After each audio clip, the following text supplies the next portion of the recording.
This week I'm taking you along as we spend a weekend exploring the incredible Oregon coast along Highway 101 from Cannon Beach to Florence. The Oregon coast is renowned for its rugged beauty and diverse landscapes, and we were so lucky to enjoy it on a sunny weekend. In this video, I'm going to show you some spectacular roadside views, charming towns, historic lighthouses, spots for whale watching, delicious food, and the largest sea cave in America full of sea lions. First up, we're starting in Cannon Beach. Cannon Beach is a picturesque town of less than 3,000 residents. It has a vibrant art scene, and it's known for the gorgeous Haystack Rock. Now, we started this morning at Sleepy Monk Coffee, one of my favorite places to visit. It's a very popular spot. And now we're just going to walk around the downtown and see what kind of shops are here, take a look at Haystack Rock, and enjoy the scenery. What I love is this gray wood. I don't know if it's like a cedar look. That is the architecture of Cannon Beach. This is the intersection of Hemlock and 2nd. There's a smokehouse back there, Bill's Tavern Brew House. I think I've been there before. It's a good place. It's a historical site. The original Bill's Tavern, built in 1923, it said. Parking here is at an absolute premium, so I recommend you're just gonna have to pull in and wait for someone to leave and bring your patients. So all the side streets are saved for the people that live there, so there's not a lot of public parking. We really want to see Haystack Rock. We waited patiently and found a place, so we're headed to the beach now. Right here by the Wayfarer restaurant is a great access point to the beach. Ecola Court and Gower. There it is, the beautiful and the mighty Haystack Rock. What a beautiful day today.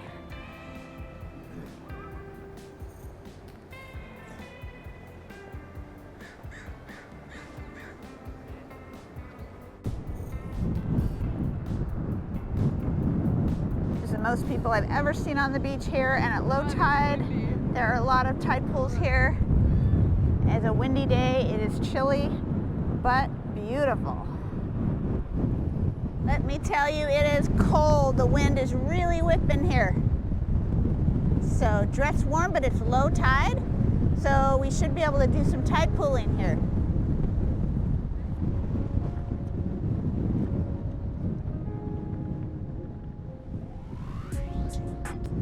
Oh, it says birds only beyond this point. They don't want people right in here.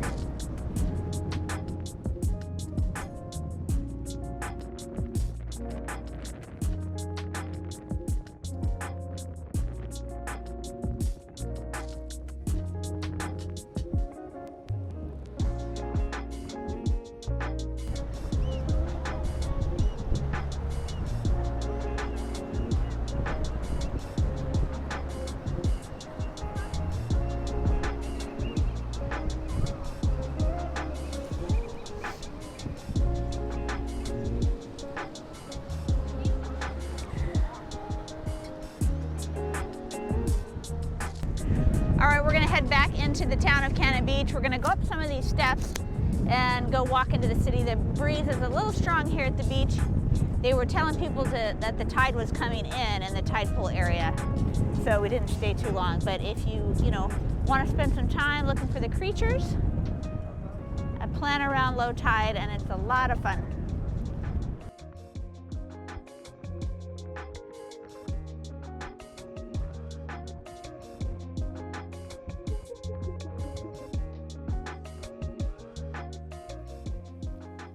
As you continue south along Highway 101, you'll pass through the charming communities of Arch Cape and Falcon Cove, both offering stunning ocean vistas and access to secluded coves and beaches.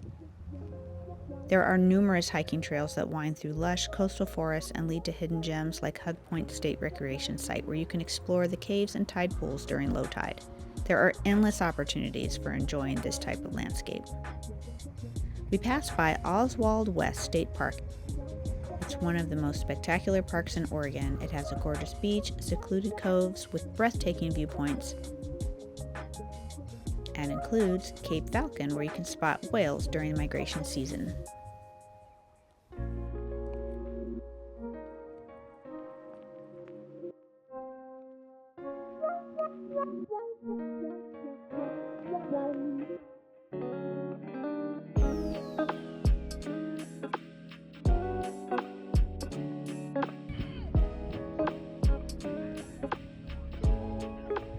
Rockaway Beach has a laid-back, small-town vibe with a few shops, restaurants, and beach supply stores along Main Street. It's a great place to get out and fly a kite.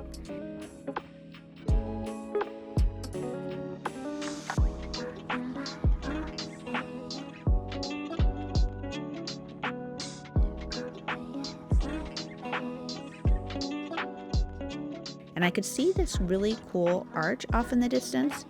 I tried on several occasions to make my way to the coast by the arch, and I ended up on dead-end one-way streets back in neighborhoods, and then I almost turned into this train. So we're gonna have to skip that landmark.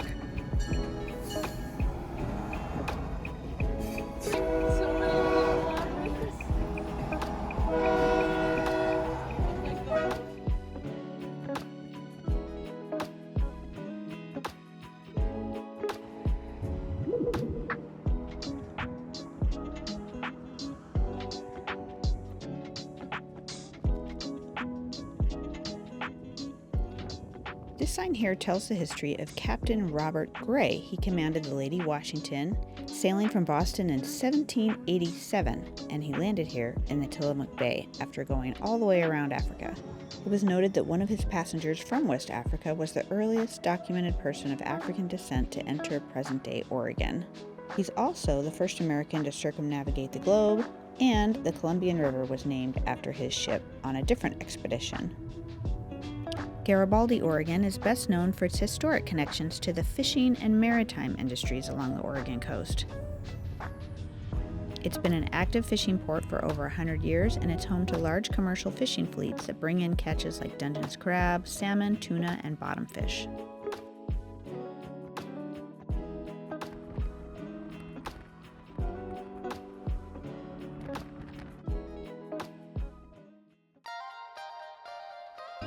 Next, we stopped in at Tillamook Creamery for a tour and an ice cream break. I have a separate video on that experience. If you're interested, I'll link it down in the description below.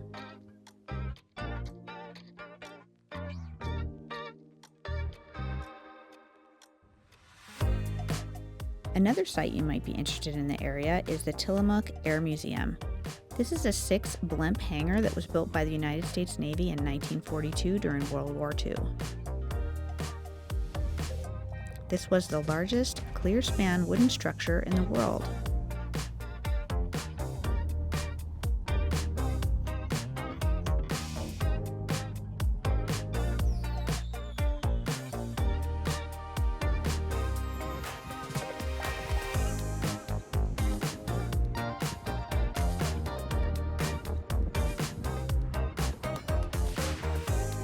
After checking out the Waimea wayfinding point, we realized we had to stop stopping and made our way to the hotel.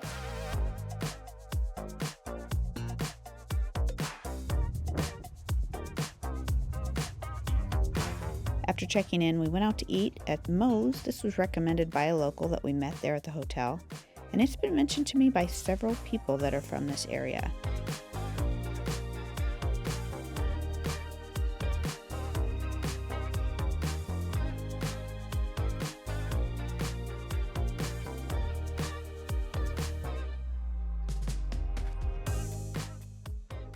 It's a popular spot. Just check out this bowl of chowder.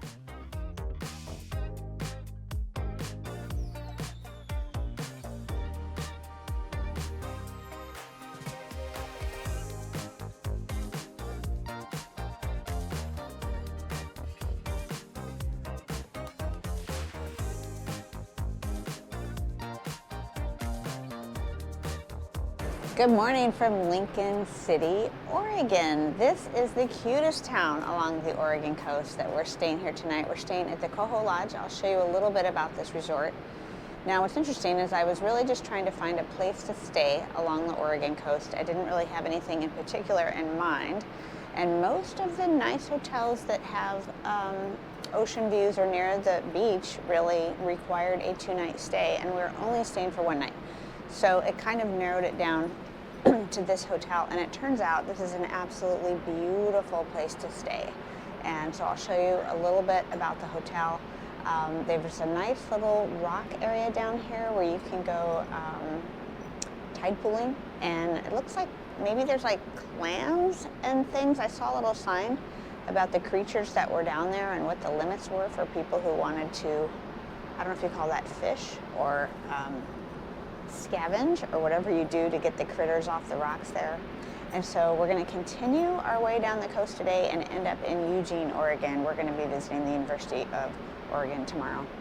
So I hope you enjoy this tour so far. If you're enjoying it, give it a big thumbs up, and we'll see some more exciting things today.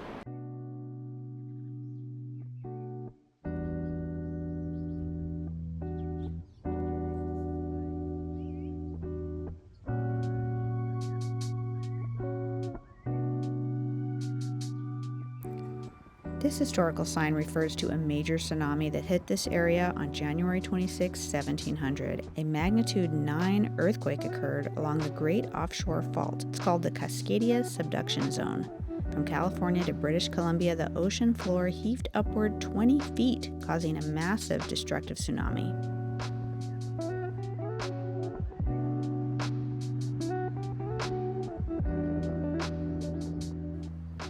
Boiler Bay is a huge scenic area popular for whale watching. I loved how much space there was here, both to park and to walk around and to take in the views. This area is free to visit.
Here's a marker in memory of Roy Bauer and Jack Chambers.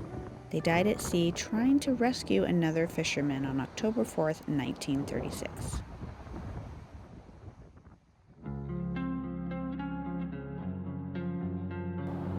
God, that's beautiful.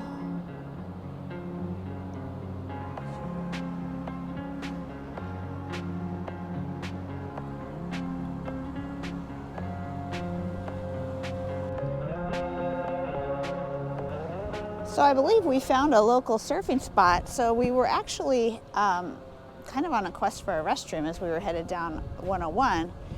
And we saw some signs for coffee and sweet treats. Turn here, which always gets our attention. So then as we drive down here, apparently this area is called the Devil's Punch Bowl. Beautiful, big, broad beach with some surfers down there. And we found another Moe's, which is where we ate in Lincoln City, this little tiny one overlooking the water. And then we have a coffee shop here. So there was a restroom right here by the parking lot, public access. Not too many people here. It's Easter Sunday, believe it or not. And just a lovely, lovely spot. Super beautiful find. So we parked down at the end of the road. We're gonna go in and get a treat. There was a long, steep set of steps down to the ocean, and we're not gonna go down there right now, but I'll show you the view.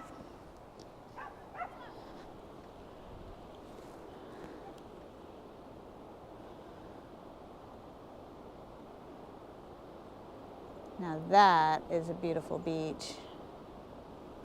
Okay, let's go see what kind of goodies they have in here.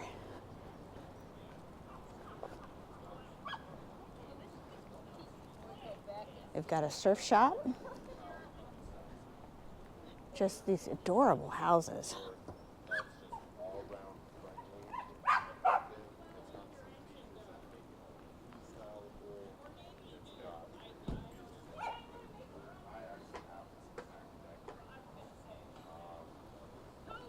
These bumps, at least for me, they stand some function.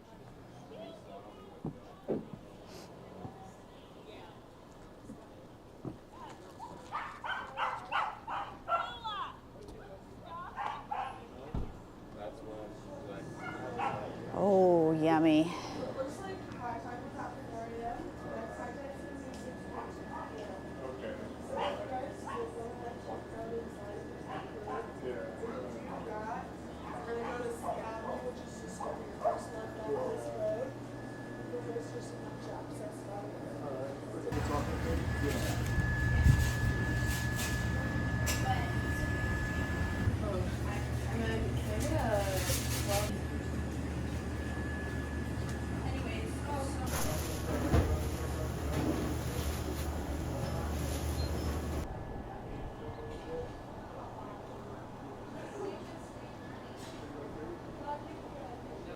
That was a great little sweet treat place, and they have samples of all their fudge. So if you want to just get a taste, maybe buy a nice cup of coffee, I recommend you stop in there. All right, let's go see what the views are like here at this picnic area right across the street while they make the coffee. There's tons of picnic tables here.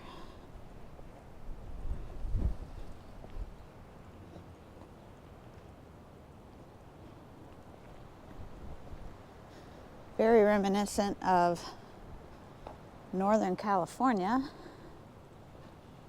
I have never been on this section of the coast, and it's just whet my appetite. I want to come back. I would love to spend weeks visiting every little site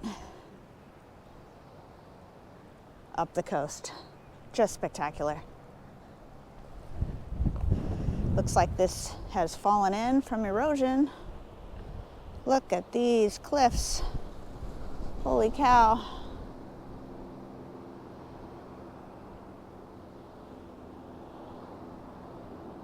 And there go the surfers. This looks like a nice cove for surfing for sure.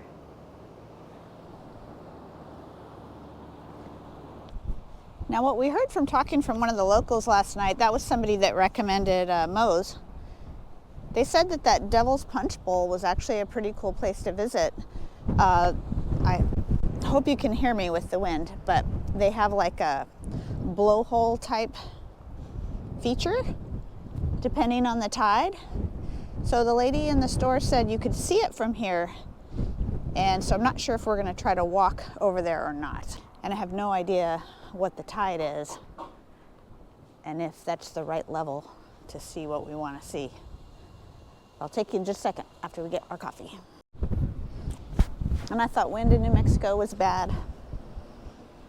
The coastal breeze is strong. Okay, we're a little caffeinated, and I tried some salted caramel covered in chocolate. And they said you can see the Devil's Punch Bowl, but high tide is not until 6 p.m.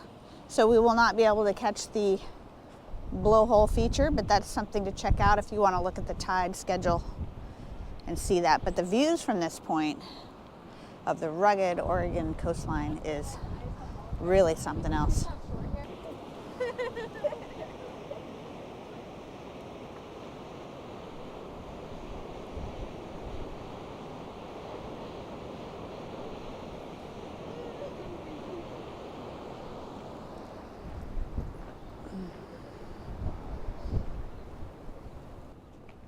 So it looks like this whole area by the sign, right by the fence, you know, it's curved. That's probably what's considered the punch bowl. And then you can see people down in that beach. So a little farther up, a little north, probably a block or two, is where you can access that beach. Okay, so off we go, continue down the coast.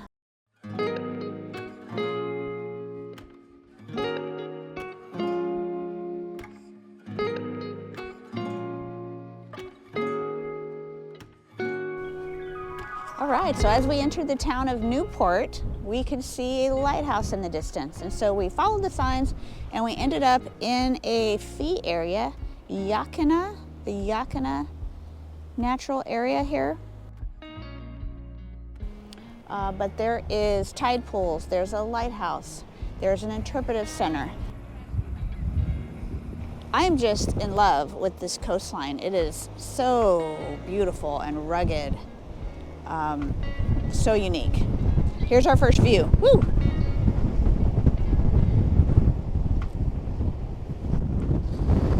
The wind here is so strong. I couldn't even hold my camera still to take a photograph. There is a beautiful cave down there, but holy cow.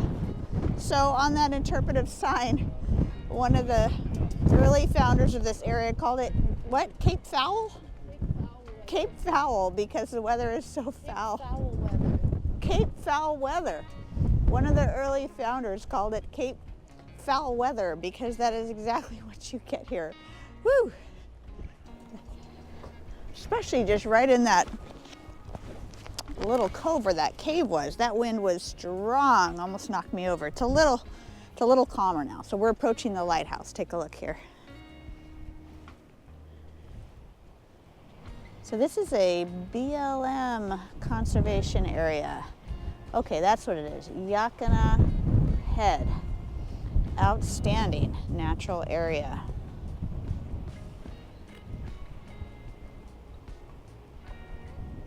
Let's see what the coastline looks this way. So this little piece of earth is beautiful.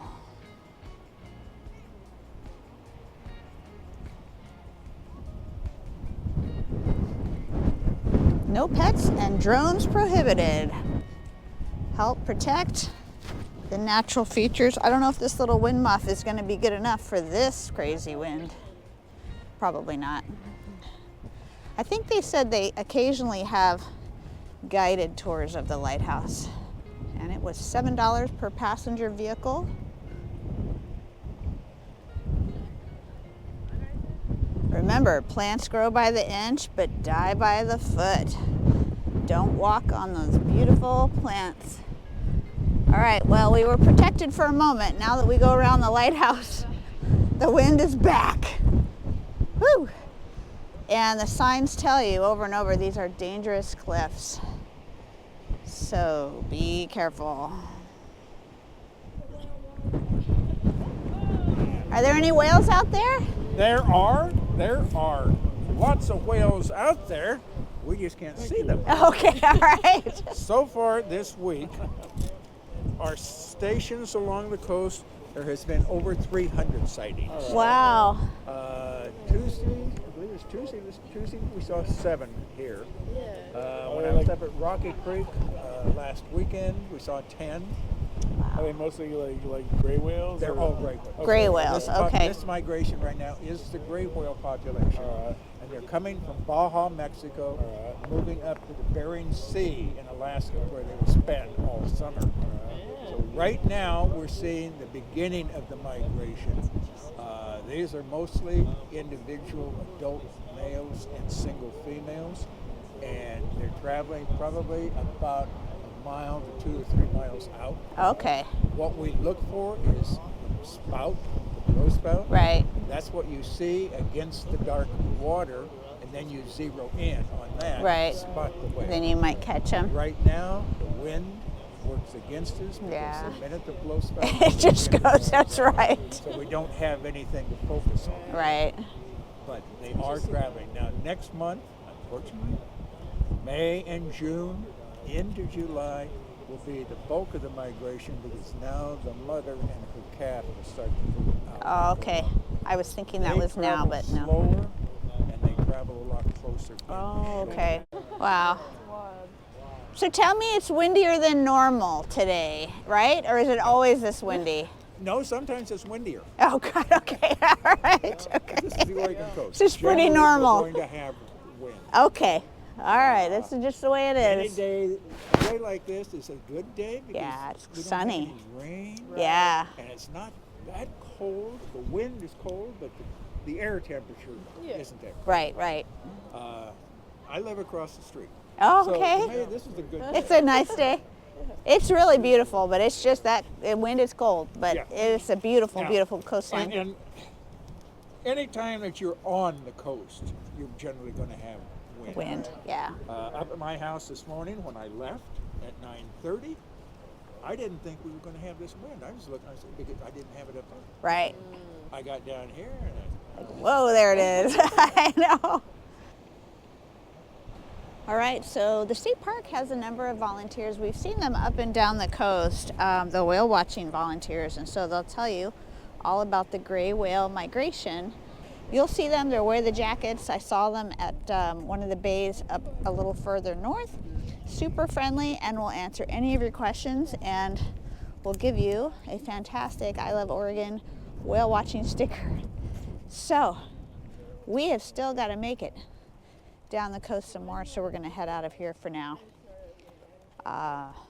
Again, more beauty here on the Oregon coast.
By this time, we were really starving for lunch, and the Green Salmon Coffee Company caught my eye.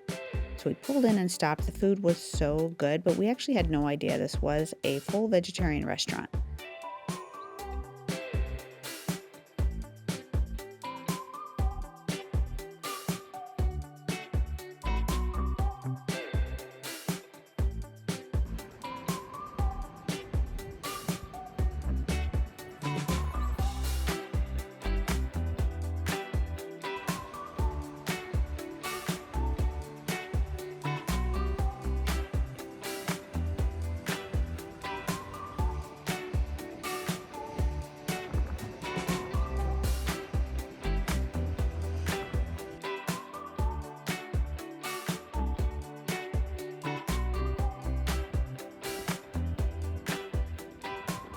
We have finally arrived at the Sea Lion Caves here in Florence, Oregon. Now, the last section of coastline that we just drove by was the most spectacular. Sheer cliffs, big mountains to the left, and gorgeous rocky ocean to the right. And I was driving and I couldn't stop. I wanted to stop at every single stop, but then we would have never gotten to our destination. So we have arrived. We have to go something like 200 feet downhill into the caves, the largest sea cave in America, I believe. So I'm going to take you on this tour. It is $18 a person to visit here.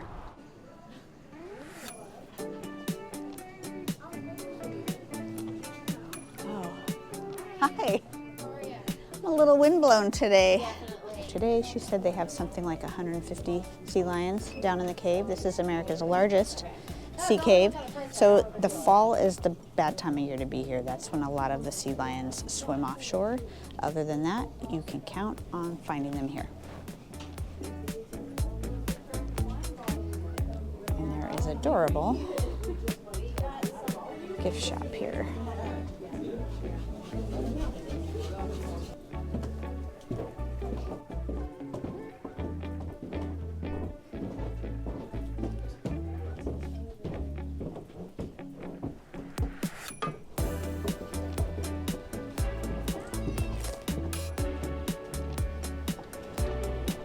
Scared. The wind is so bad.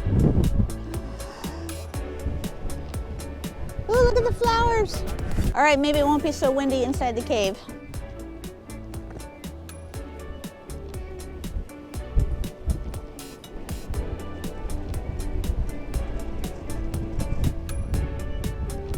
Beautiful cliffs here. These flowers smell good, and there's a hint of like a coconut smell.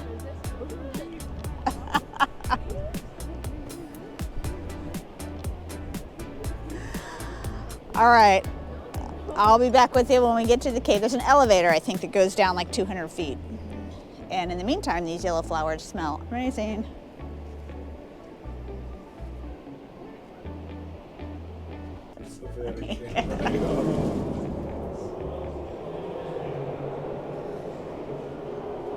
Now the GoPro does really bad in dark light conditions. I'll attempt to hold the camera, but I'm gonna have to break out my cell phone for most of this.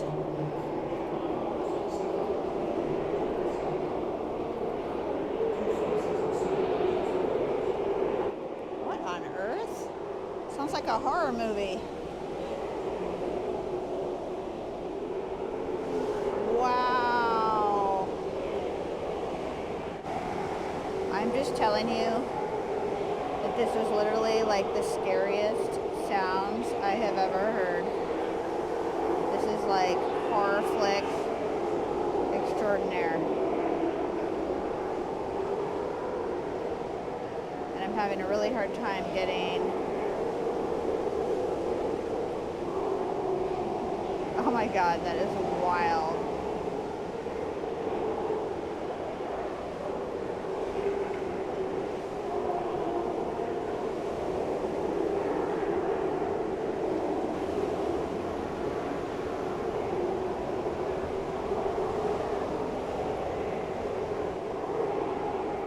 Captain Cox came upon this sea lion skeleton in 1880 when he first discovered this sea cave. I wonder if this is truly the original. It says it is.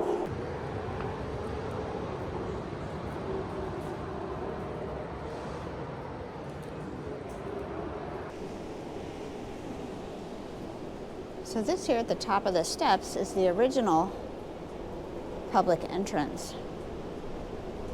The elevator was completed in 1961. This is a nice sheltered spot to see the lighthouse in the distance. Gorgeous. So boy, that was a surprise. That was super, super cool. I can't even believe how many sea lions are in there, and it just sounds like a cave of demons in that cave. So this is definitely a site you need to check out here on the Oregon coast in Florence. Okay guys, if you're still with me at the end of this video, I want to give you a huge thank you. Just one more thing I want to share with you. We had heard about the sand dunes near Florence, and we drove all the way down to Dune City looking for them, but the dunes were not accessible from 101. We tried some other roads as well, but we failed due to running into private property. There was only one spot we found, and it wasn't really what we were looking for. However, we did run into this incredible patch of sand. It was behind a Fred Meyer grocery store with no other markings here in Florence. It was really, really pretty. So there's my secret tidbit for you guys. Thanks again for watching.